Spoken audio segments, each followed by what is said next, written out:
We think so. Really at the end of the day, what the company needs to do is clarify what their cash flow situation is going to be through the first quarter and through the balance of the year.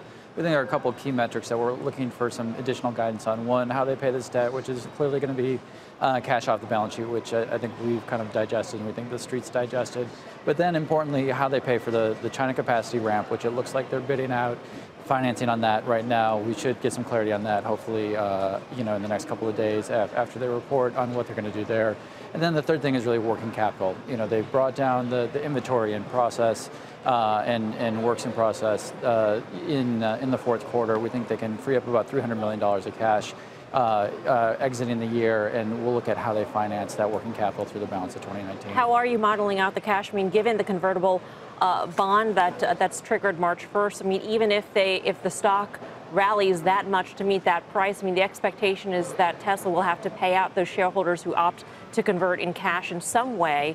So how are you thinking about that given the end of the third quarter with about $3 billion in cash and cash equivalents? Yeah, we've been looking at them actually generating $400 to $500 million of free cash in the fourth quarter. We've actually modeled just a touch below 400 in our model, but we're expecting maybe a touch of upside to that. And so we have them paying cash on that convertible note. I think making an assumption around a stock price in this sort of market is just a fool's errand. And so we haven't been assuming that. We think they've got enough cash cushion and certainly other sources of financing that they can bring to the table to work through this without too much difficulty.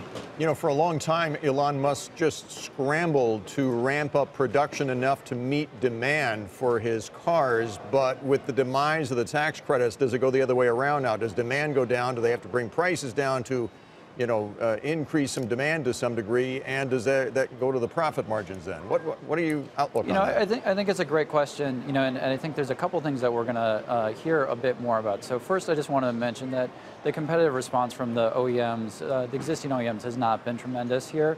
So we don't think there's a lot of real serious competitors on the EV side yet, and certainly production has been massively delayed for a lot of these competitors to date, and so I don't think that story gets quite enough credit.